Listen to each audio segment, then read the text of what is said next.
In the early hours of the morning, long before city streets fill with noise, a quiet movement is already happening across borders and seas.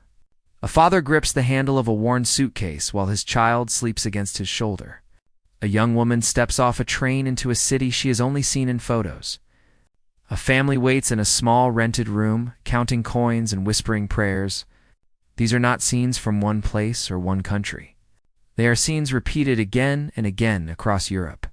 Millions of Muslims are choosing to migrate to Europe, and the question is asked everywhere, often with fear, confusion, or anger.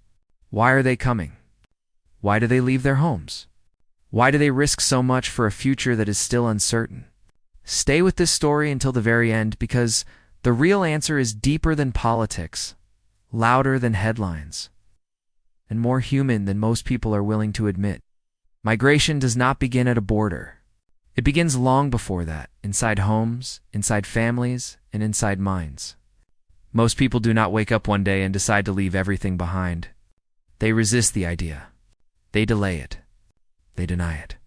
Leaving home means leaving memories, relatives, familiar streets, and a sense of identity. People stay as long as they can. Migration starts only when staying feels more dangerous, more hopeless, or more painful than leaving. One of the strongest reasons millions of Muslims migrate to Europe is safety. Large parts of the Muslim world have lived under the shadow of war, conflict, and instability for years, sometimes for decades. In these places, danger is not an exception. It becomes part of daily life. Children learn the sound of gunfire before they learn school lessons. Parents learn which routes are safe and which times of day to avoid the streets. Power cuts, explosions, armed groups, and sudden violence become normal. Over time, this kind of life wears people down. Fear becomes permanent. Stress becomes invisible. Europe, by comparison, represents something very powerful. Predictability, not a perfect life, but a life where tomorrow is not a mystery filled with fear. In many European countries, laws are enforced in a predictable way. Police follow rules. Courts exist. Schools open every day. Hospitals function even during crisis. Roads are not battle zones. For people who have lived through chaos, this stability feels like peace. Even when life is hard, even when money is tight, knowing that the system works creates a sense of safety that many migrants have never experienced before. Work is another major reason people migrate. Across many Muslim-majority countries, jobs are scarce, unstable, or poorly paid. Even skilled workers struggle. A man may work long hours and still fail to earn enough to support his family. Wages are delayed or never paid. Factories close without warning. Inflation eats savings. Young people finish school only to find no future waiting for them. For women, opportunities can be even more limited. Europe offers something different. Not instant wealth, but structured work.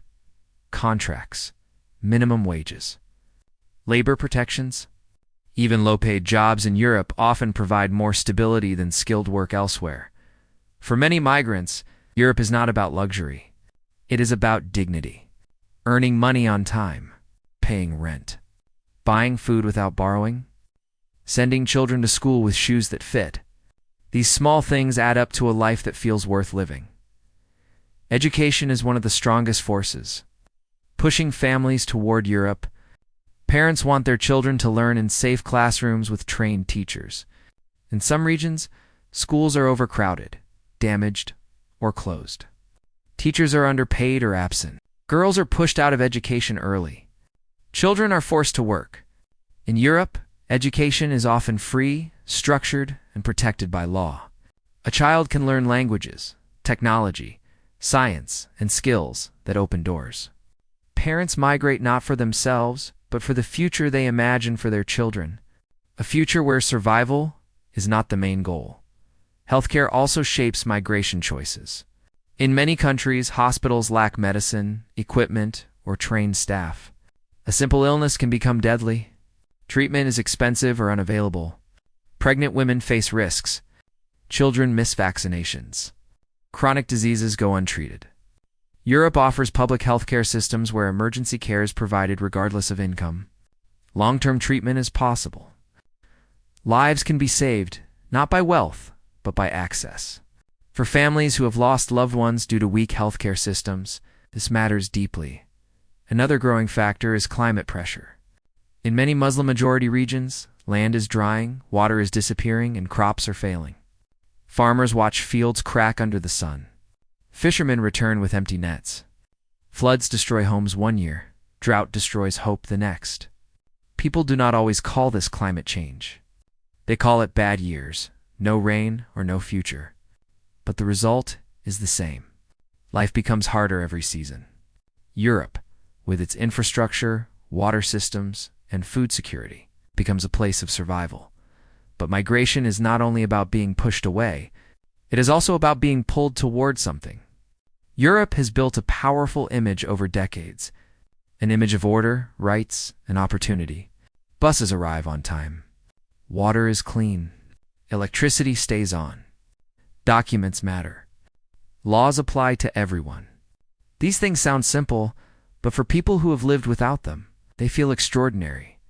Social systems also attract migrants. Europe offers support during hard times. Unemployment help, child support, housing assistance. These systems are not always generous, and they are often debated, but they exist. For someone coming from a place where losing a job or getting sick means disaster, the safety net feels like security. Religion also plays a role. Many Muslims see Europe as a place where they can practice their faith without fear of violence from rival groups or armed factions. Mosques exist. Halal food is available. Prayer spaces are common. Muslim communities have grown over decades, creating networks that help new arrivals survive. Migration becomes easier when someone you trust has already walked the path. A cousin arrives, then a brother, then parents. Over time, communities' formed history also shapes migration. Many Muslim-majority countries share historical ties with Europe. Language, legal systems, and migration routes were shaped long ago. People move along paths created by history. Shared languages reduce fear. Familiar systems make adaptation easier. The journey to Europe is rarely easy. Many migrants cross deserts, seas, and borders. Some are exploited by smugglers. Some lose everything. Some do not survive. Those who arrive face new struggles. Learning a new language, finding housing, facing suspicion, facing racism, facing loneliness. Migration is not a story of instant success. It is a story of endurance. In Europe, Muslim migrants face difficult questions about identity. How much to adapt? What to keep? What to change? Children grow up between cultures. Parents worry about losing traditions. Societies worry about integration. These tensions create debate, fear, and sometimes conflict. But they also create new cultures, new food, new music, and new ways of living together. It is important to understand that most Muslims are not migrating to Europe to replace anyone or change societies by force. They migrate to survive, to work, and to build a future. Most want the same things everyone wants: safety, respect, opportunity, a place to belong. Politics often simplifies this story. Migrants are turned into numbers, threats, or slogans. But behind every number is a person, a family, a decision made under pressure. Migration does not happen because people love risk. It happens because staying feels worse. Europe itself is changing. Populations are aging. Workers are needed. Care systems depend on new labor. Migrants fill jobs in hospitals, farms, construction, transport, and service work. At the same time, integration challenges test societies. Schools adapt. Cities change. Conversations become harder.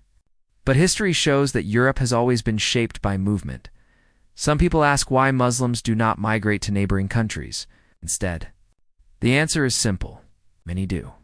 Millions remain in nearby regions. But those countries often lack jobs, safety, or long-term opportunity.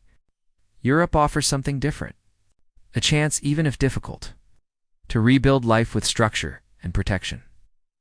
Another question often asked is why. Migration continues even when borders tighten. The answer is pressure. When people are pushed hard enough, laws do not stop movement. They change routes. They increase risk. Migration is not a tap that can be turned off. It is a response to deep forces. The real issue is not whether migration will stop. It is how societies manage it. With fear or with planning. With chaos or with systems. With division or with cooperation. If you stayed until the end, here is the truth. Millions of Muslims migrate to Europe because life pushes them and hope pulls them. Because safety matters. Because dignity matters. Because children matter. Understanding this does not mean ignoring challenges. It means facing reality honestly. If this video helped you understand migration more clearly, please like this video, subscribe, and share your thoughts in the comments. Tell us what you believe drives migration the most and how societies can respond with fairness, strength, and humanity.